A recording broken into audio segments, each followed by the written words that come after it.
Cuando Rodrigo y Beatriz llegaron a mi casa, yo todavía pensaba preguntarles a qué hora sería la boda.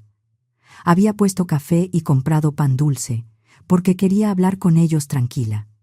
No alcancé. Beatriz dejó su bolsa sobre mi sillón, me miró con una sonrisa fría y dijo: «Nos casamos ayer, Inés. Solo invitamos a la gente que de verdad era especial para nosotros». Me quedé fría. No por la noticia, sino por la forma en que lo dijo. Gente especial. Yo les había pagado la renta durante 3 años. Les compré la sala, el comedor, la cama y hasta el refrigerador. Les llené la despensa cuando Rodrigo me decía que no les alcanzaba para terminar la quincena, pero no era suficiente para estar en la boda de mi único hijo. Rodrigo no me sostuvo la mirada. Se quedó viendo al piso, como si no encontrara una forma decente de explicarlo. Beatriz, en cambio, se acomodó en el sillón que yo misma les había comprado cuando se fueron a vivir juntos. En mi closet seguía colgado el vestido azul que había comprado para la ceremonia. También estaban los zapatos nuevos y una bolsa sencilla que me pareció elegante. Había gastado casi 4,000 pesos imaginando que saldría en las fotos del día más importante de Rodrigo, fotos en las que nunca aparecí. Durante semanas había hecho planes. Separé 20,000 pesos para dárselos como regalo de boda. Le llamé a mi hermana Ofelia, en Monterrey, para contarle que Rodrigo por fin se casaba. Limpié mi casa por si después de la ceremonia querían venir a comer conmigo, aunque fuera un rato. Incluso había preguntado, en una pastelería, por un pastel pequeño de 3 leches, porque pensé que tal vez querrían una comida sencilla conmigo. Todo se rompió con esa frase. Rodrigo por fin habló, con una voz que sonaba ensayada. «Mamá, no fue así. Fue algo íntimo, muy pequeño». «¿También fueron íntimos los papás de Beatriz?», pregunté. No respondió. Esa noche, cuando por fin tuve fuerza para mirar el celular, vi las fotos en redes sociales. Vi a los papás de Beatriz posando con ellos. Vi a sus hermanos levantando copas en un restaurante del centro de Querétaro. Vi a Beatriz con el vestido blanco para el que yo le había dado 15,000 pesos un mes antes, cuando me dijo que tenía gastos urgentes. Vi todo lo que, según ellos, yo no debía ver. Una semana después, Beatriz me llamó con otra voz. Ya no era la mujer segura que me había dejado fuera de su boda. Ahora sonaba apurada. «Inés, ya se juntaron 2 meses de renta. Son 22,000 pesos. El dueño nos dio esta semana, para ponernos al corriente». Me quedé callada. Recordé todas las veces que corrí al banco para hacerles un SPAY. Todas las veces que cancelé mis planes para asegurarme de que tuvieran techo. Todas las veces que comí, lo más barato posible, para que ellos pudieran seguir viviendo sin apretarse el cinturón. Y ahora me llamaba como si nada. «Beatriz», dije con una calma que no sabía que tenía. «¿No te acuerdas que yo solo ayudo a gente especial?». Del otro lado no se oyó nada. «Inés, no entiendo», tartamudeó. «Tú sabes que eres como una segunda mamá para mí». Mentira. Esa voz dulce solo aparecía cuando necesitaba algo. La usó para pedirme dinero para el vestido, para los anillos, para un viaje que llamaron descanso después de la boda. Yo ayudé a pagar todo, sin saber que ni siquiera me iban a dejar ver la ceremonia. Durante años, medí cada palabra. Fui la madre comprensiva, la suegra servicial, la proveedora callada que no reclamaba. Acepté sobras de cariño, porque creí que eso era mejor que perder a mi hijo. Pero esa frase, «solo invitamos a gente especial», me despertó. Esa noche hice cuentas. 11,000 pesos de renta durante 30 6 meses. 390 6,000 pesos. Despensa, unos 3,500 al mes. 126,000. Regalos de cumpleaños, Navidad y aniversarios, 45,000. Gastos médicos de Beatriz, 15,000. Vestido de Beatriz, 15,000. Enganche del coche que nunca me pagaron, 45,000. Reparación del calentador, 10,000. Muebles y electrodomésticos básicos, 18,000. Más de 670,000 pesos. Ver lo escrito me dio vergüenza. Dinero de mi pensión, de mis ahorros y de lo que Armando, mi esposo, me dejó para vivir tranquila. Todo para que dos adultos se sintieran cómodos mientras me trataban como si yo estorbara. Esa noche lloré. No por tristeza solamente. Lloré de coraje, de vergüenza, de cansancio. Lloré por todas las veces que confundí dar dinero con ser querida. No hubo una iluminación repentina. Hubo miedo, rabia y una tristeza vieja. Pero debajo de todo eso, apareció una decisión pequeña, casi silenciosa. No iba a seguir pagando para que me miraran de reojo. A la mañana siguiente, me levanté distinta. Me hice café. Me senté en la cocina, y por primera vez, no revisé el celular, esperando una disculpa de Rodrigo. Miré la libreta donde había anotado sus pagos, sus deudas y sus promesas. Muchas tenían una marca al lado, como si algún día fueran a liquidarlas. Ninguna se había cumplido. El teléfono sonó. Era él. Lo dejé sonar. 10 minutos después, llamó Beatriz. También la dejé sonar. Luego llegó un mensaje. «Mamá», contesta, «tenemos que hablar». Lo borré. A las 2 de la tarde salí a caminar. Hacía meses que no caminaba sin hacer un pendiente para ellos. Pasé por el parque donde llevaba a Rodrigo cuando era niño. Recordé al niño que me abrazaba y me decía que yo era la mejor mamá del mundo. Me pregunté cuándo empecé a comprarle el cariño. Al pasar frente al banco, me detuve. Entré y pedí ver al señor Gómez, el gerente. Me conocía desde hacía años. Había visto mis transferencias constantes hacia la cuenta de Rodrigo. «Señor Gómez», le dije, «necesito cancelar las transferencias programadas, todas». Me miró con cuidado. «¿Está segura, señora Inés?» «Sí. También quiero cambiar accesos, contraseñas y revisar quién puede ver mis cuentas. No quiero que nadie entre a mi banca móvil ni use mis datos». No era paranoia. Años atrás, cuando Armando murió, Rodrigo me ayudó con trámites y le di contraseñas que nunca debí compartir. En ese momento, pensé que era confianza. Ahora entendía que también era una puerta abierta. El señor Gómez no preguntó de más. Solo me pidió identificación, revisó la cuenta y canceló los pagos automáticos. También actualizó mi correo, mi teléfono, el NIP y el token. Revisó que Rodrigo no estuviera como autorizado, cotitular o apoderado, y dejó asentado que nadie más podía pedir movimientos sobre mis cuentas. Mientras hacía el trámite, mi celular no dejó de sonar. Rodrigo, Beatriz, Rodrigo otra vez. El señor Gómez me entregó los papeles y bajó la voz. «Perdón que me meta, pero quiero asegurarme de que nadie la esté presionando». Esa preocupación me tocó más de lo esperado. No me están presionando. Al contrario. Por fin dejé de hacerlo yo sola.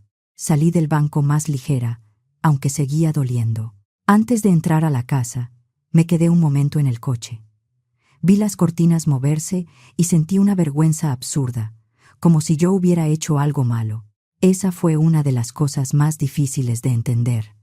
Cuando uno lleva años cediendo, hasta defenderse se siente como falta de respeto. Cuando llegué a casa, vi 3 coches afuera, el de Rodrigo, el de Beatriz y otro que no conocía. Por la ventana noté movimiento dentro. Tenían llaves. Yo se las di porque confiaba en ellos. Abrí la puerta. Rodrigo estaba sentado en mi sala. Beatriz caminaba nerviosa. Un hombre de traje gris estaba junto al comedor, con una carpeta abierta. Varios de mis papeles estaban encima de la mesa. Beatriz los había sacado de un cajón, como si mi casa fuera suya. «¿Qué está pasando aquí?», pregunté. Los 3 voltearon como si la intrusa fuera yo. «Inés, gracias a Dios llegaste», dijo Beatriz. «Tenemos que hablar. El licenciado Cárdenas nos está orientando sobre tu situación». «¿Mi situación?». Rodrigo levantó la cabeza. «Mamá, ya no cayó la transferencia. Luego intenté revisar la cuenta desde la aplicación del banco y no pude entrar». «¿Qué hiciste?». «Protegí mi dinero». El hombre se acercó con la mano extendida. «Señora Inés Paredes, soy el licenciado Cárdenas. Su hijo y su nuera están preocupados por su bienestar. Me pidieron revisar algunas opciones». No le di la mano. Recogí mis documentos. «Estos papeles son privados. Usted no tenía permiso para verlos. Mamá, dijo Rodrigo con tono de paciencia fingida, estás actuando raro. Cortaste todo de golpe. No contestas llamadas. Bloqueas accesos. Creemos que necesitas ayuda. Beatriz intentó tomarme la mano. Inés, la soledad afecta. A tu edad puede haber confusiones. Ahí entendí. No querían ayudarme. Querían hacerme ver incapaz para manejar mi dinero. No estoy confundida, dije. Sé exactamente lo que estoy haciendo. Y ustedes se van de mi casa. El licenciado Cárdenas cerró la carpeta. Señora, sus familiares pueden solicitar apoyos si consideran que usted toma decisiones financieras que la ponen en riesgo. ¿Riesgo?, pregunté. ¿Riesgo es dejar de pagar la vida de 2 adultos? Beatriz dejó de fingir dulzura. Nunca te hemos tratado mal. Eres parte de la familia. Además, todo esto algún día va a ser de Rodrigo. Solo estamos adelantando las cosas. Ahí quedó la verdad. Para ellos yo ya estaba muerta. Solo estaban cobrando antes. Fuera, dije señalando la puerta. Rodrigo se levantó. Mamá, no puedes hacernos esto. Tenemos renta, coche, tarjetas. Contábamos contigo. Contaban con mi dinero, Rodrigo. No conmigo. El licenciado Cárdenas sacó otra carpeta. Preparamos una autorización para que Rodrigo pueda ayudarla a administrar sus cuentas. Sería temporal. Tomé la carpeta y la tiré al bote de basura. No voy a firmar nada. Beatriz empezó a llorar, pero era rabia. Nos vas a arruinar. No. Ustedes se acostumbraron a vivir con dinero que no era suyo. Rodrigo dio un paso hacia mí. Mamá, lo de la boda fue un malentendido. Beatriz estaba nerviosa. Podemos arreglarlo si vuelves a pensar con calma. ¿Pensar con calma significa seguir pagándote la vida mientras tú me escondes de tu boda? El licenciado Cárdenas guardó sus cosas. Esto no termina aquí. Pueden acudir a un juzgado familiar. Entonces, investigue bien antes de amenazar a una mujer que ha manejado su casa, sus cuentas y su vida durante 40 años. Beatriz me miró con frialdad. No creas que no sabemos movernos, Inés. También tenemos abogado. Perfecto. Páguenlo ustedes. Se fueron molestos, como si les hubiera quitado algo que les pertenecía. Antes de salir, Rodrigo volteó. Te vas a quedar sola. Nadie va a cuidarte cuando lo necesites. Ya estoy sola, Rodrigo. La diferencia es que ahora lo estoy viendo de frente. Cerré la puerta. La casa quedó en silencio. Por primera vez en mucho tiempo, ese silencio no me pesó. Esa noche, cené pan con café. No porque no hubiera comida, sino porque no tenía hambre. En la mesa estaban los papeles de las transferencias, y junto a ellos, una foto vieja de Rodrigo, con uniforme de primaria. La puse boca abajo. No por odio, porque todavía me dolía mirarlo y reconocer al hombre que había entrado a mi casa con un abogado. Al día siguiente fui con el licenciado Barrera, un abogado que me ayudó años atrás con los papeles de la casa después de la muerte de Armando. Le conté todo.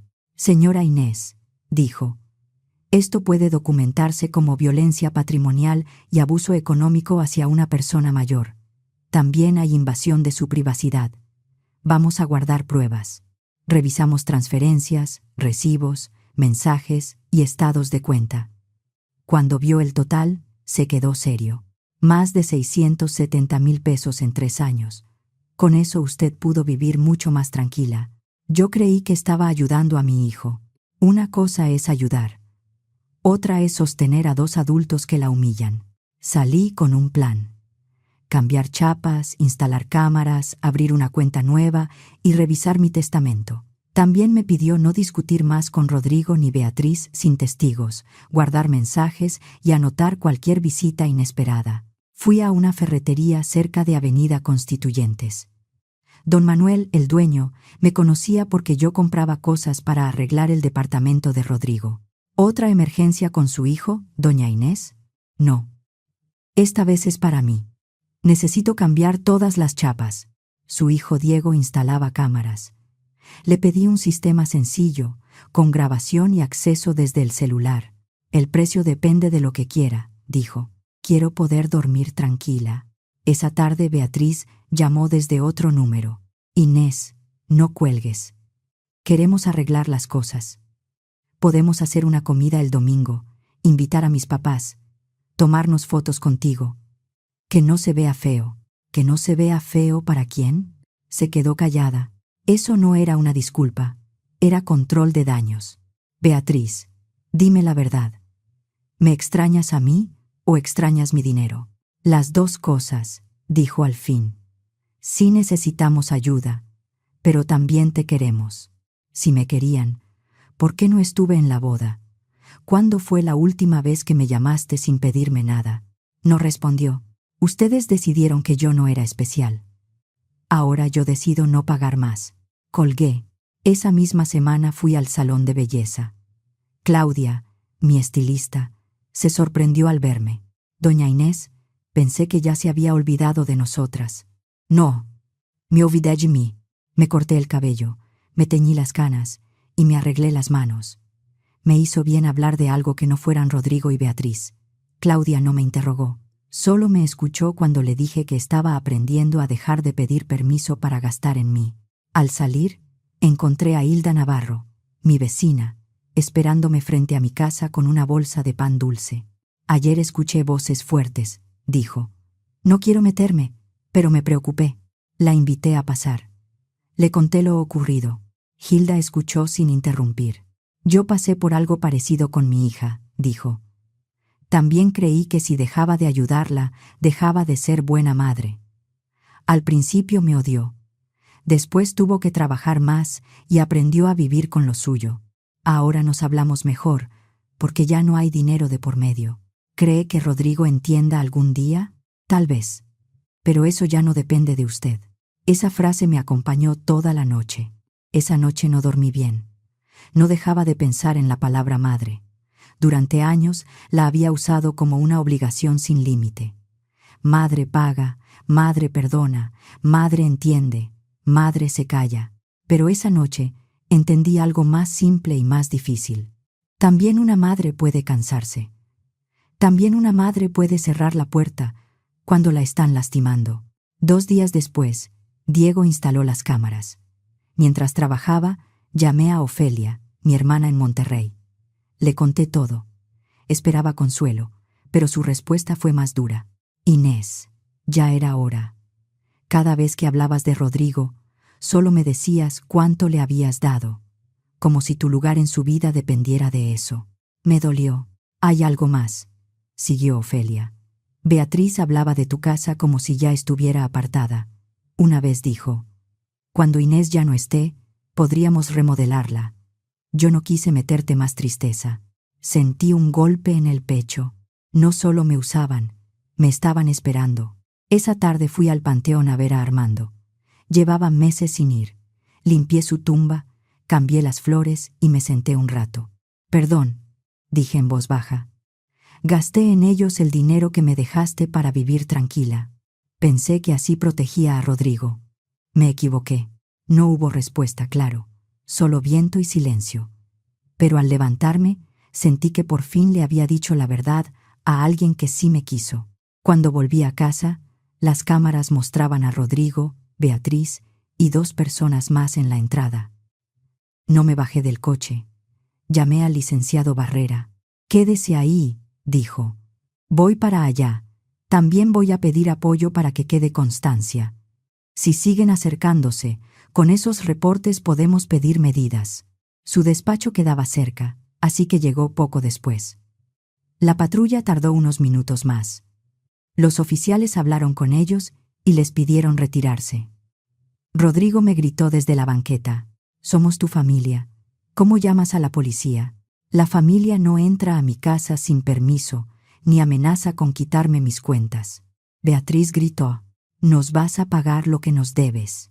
El licenciado Barrera respondió antes que yo. A partir de hoy, cualquier cosa la tratan conmigo. Y tengan cuidado con las amenazas. Mi clienta tiene documentado todo lo que les dio durante 3 años. Se fueron furiosos. No era el final. Lo supe por la forma en que Beatriz me miró. Los mensajes siguieron llegando. No seas injusta. Beatriz está llorando. Tú no eras así. El último me dolió más. Papá no hubiera permitido esto. Me quedé mirando esa frase un buen rato. Armando jamás habría permitido que me usaran así. Rodrigo lo sabía, y aún así se atrevió a usar su memoria para doblarme. Durante las semanas siguientes, pasaban frente a mi casa a distintas horas. A veces se estacionaban sin bajar.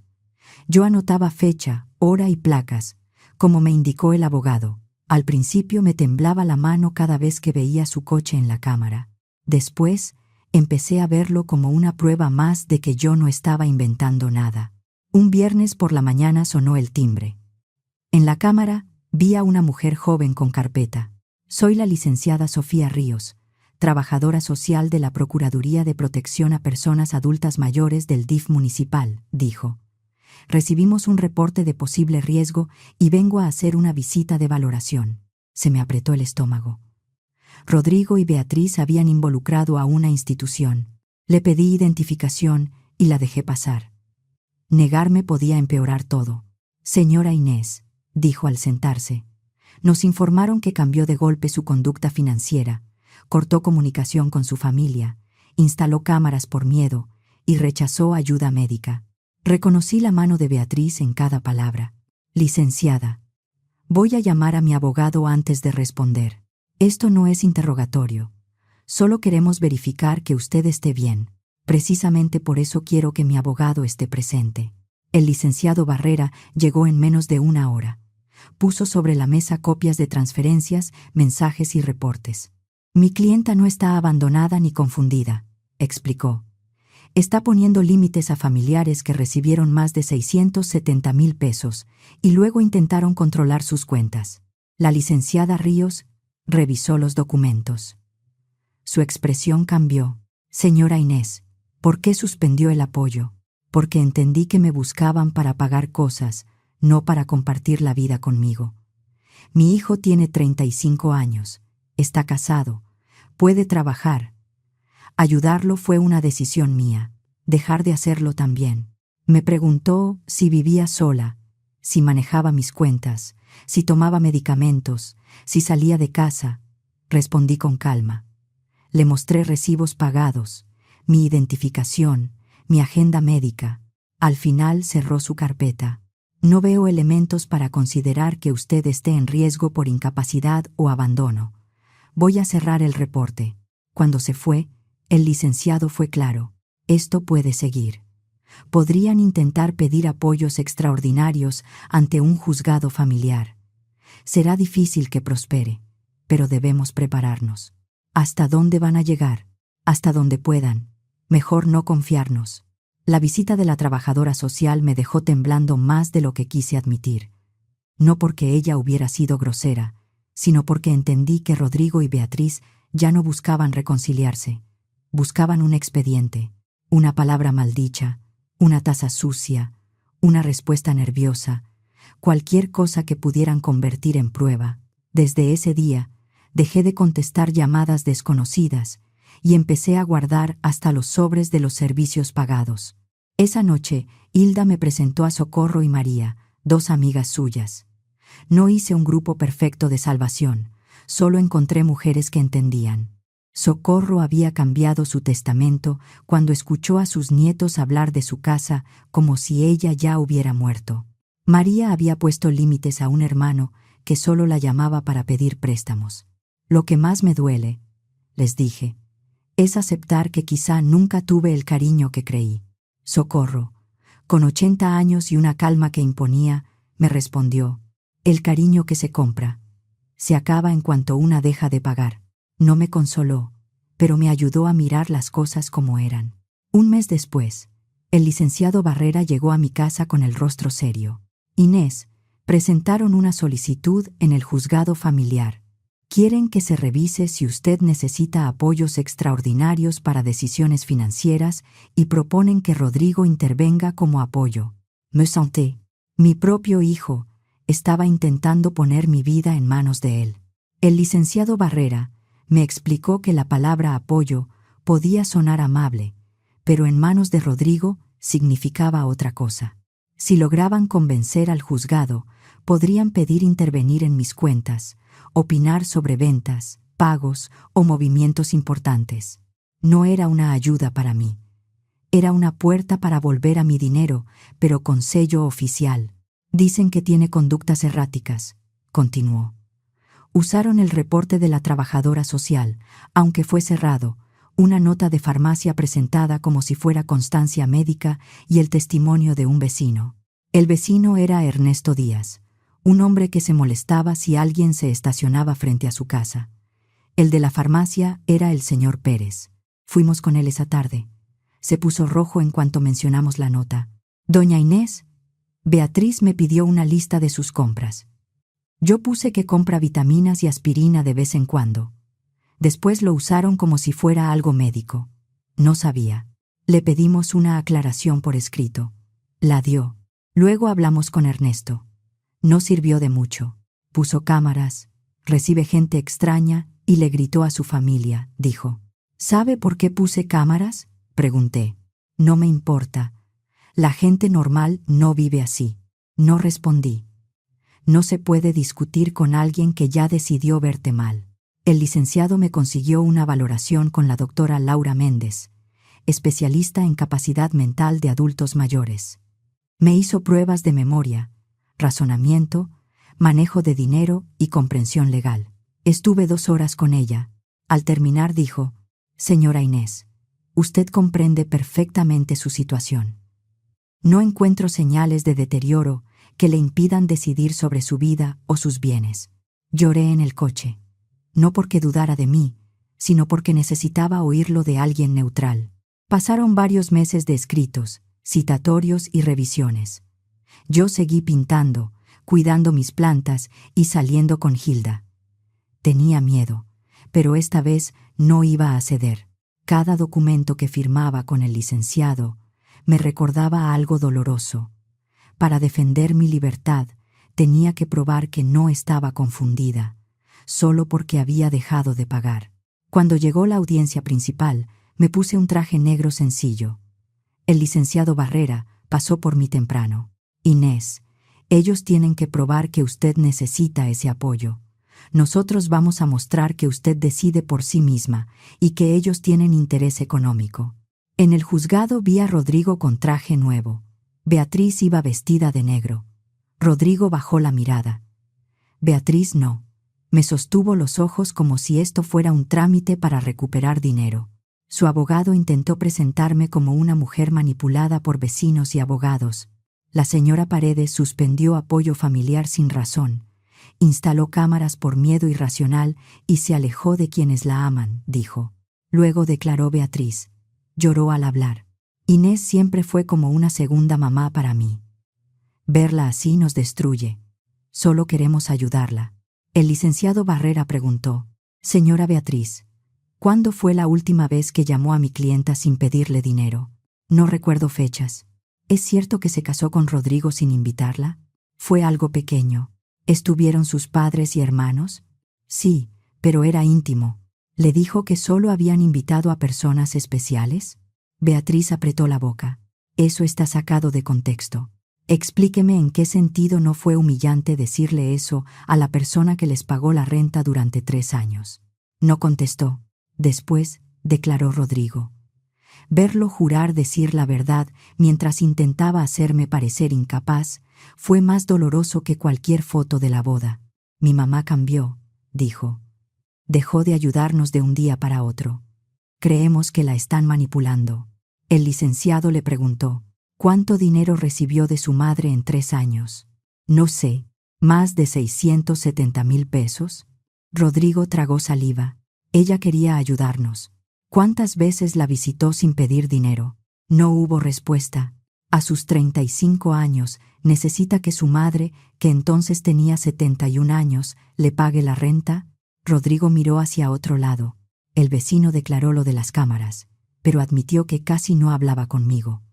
El señor Pérez aclaró que Beatriz había usado mal su nota de farmacia. La doctora Méndez presentó su informe y explicó que yo estaba en condiciones de decidir. También presentó la resolución cerrada de la visita social. La licenciada Ríos confirmó por escrito que no había encontrado señales de abandono ni de incapacidad. Cuando el abogado de Rodrigo intentó usar esa visita como prueba de riesgo, el documento terminó diciendo lo contrario. Vi a Beatriz apretar la mandíbula.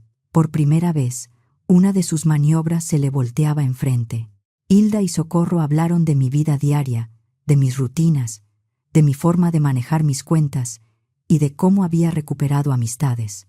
No me pintaron como heroína, solo dijeron la verdad. Yo estaba lúcida y viviendo mejor. Finalmente declaré yo. Conté la boda, la frase de Beatriz, los 3 años de renta y despensa, la entrada a mi casa, la presión para firmar documentos y la solicitud para intervenir mis decisiones. ¿Por qué dejó de apoyar económicamente a su hijo?, preguntó mi abogado. Porque entendí que mi dinero era bienvenido, pero yo no. Porque ayudar se volvió obligación para ellos y humillación para mí. Y porque una madre también tiene derecho a decir basta. El abogado de Rodrigo intentó confundirme. Repitió preguntas, insinuó que Hilda me manipulaba, dijo que mis decisiones eran impulsivas. Respondí lo que sabía. Poner límites no es estar mal de la cabeza. La jueza no resolvió con frases espectaculares. Escuchó, revisó el expediente y pidió unos días para emitir resolución. Fueron días largos. Dormía poco. A veces me despertaba pensando que, aunque ganara, algo ya se había roto para siempre. Pero también sabía que perder sería mucho peor. Sería entregar mi casa, mi dinero y mi voz a quienes me habían demostrado que no sabían cuidarme. Cuando llegó la notificación, el licenciado Barrera me llamó a su oficina. La jueza negaba cualquier medida de apoyo que permitiera a Rodrigo intervenir en mis decisiones. Decía que no había elementos médicos para considerar que yo no comprendiera mi situación y que mis decisiones financieras eran válidas, aunque resultaran incómodas para mi familia. También señalaba que el interés económico de Rodrigo y Beatriz era evidente. Leí la resolución 2 veces. Había ganado. No gané con alegría. Gané con cansancio, pero también con una tranquilidad que no conocía. Al salir, Rodrigo estaba en el pasillo con Beatriz. Ella me miró con odio. Él parecía querer decir algo, pero no lo hizo. Tal vez esperaba que yo lo llamara. No lo llamé. Esa noche Hilda vino a mi casa con pan dulce. También llegaron Socorro y María. No hubo gran celebración, solo café, una mesa tranquila y mujeres que sabían lo que costaba llegar hasta ahí. Hoy ya no pudieron quitarte eso, dijo Socorro. Yo miré mi taza y pensé en todo lo que había perdido para entenderlo. Casi 1 año después, vendí mi casa y me mudé a un departamento más cómodo y seguro cerca del centro de Querétaro. No me fui por miedo. Me fui porque ya no quería vivir defendiendo cada puerta. Doné una parte de mis ahorros a una asociación que acompaña a personas mayores en situaciones de abuso familiar. Con el resto empecé a vivir con más calma. Viajé a Oaxaca y después a Mérida. Tomé clases de pintura. Aprendí a comer sola en un restaurante sin sentir vergüenza. Volví a comprarme ropa sin pensar que le estaba quitando algo a Rodrigo. De él y Beatriz supe poco. Me contaron que se mudaron a un departamento más pequeño y que Beatriz consiguió trabajo. No me dio gusto ni tristeza. Solo pensé que quizá la vida les estaba enseñando lo que mi dinero les evitó aprender. Algunas noches miro las luces desde mi balcón y pienso en la mujer que fui antes de todo esto. Todavía me duele. No voy a fingir que una madre deja de querer a su hijo de un día para otro. Pero ya no pago para que me quieran. Durante años, creí que dar más iba a hacer que Rodrigo me valorara más. Me equivoqué. No era cariño si dependía de una transferencia. Ese día, guardé la libreta en un cajón y me prometí no volver a usarla para justificar lo que ya era evidente. Y por primera vez, esa promesa no me dio miedo, me dio paz. Me llamo Inés Paredes. Tengo 72 años. Y por fin aprendí que cuidarme no me hace mala madre. Me hace una mujer que todavía puede decidir por sí misma.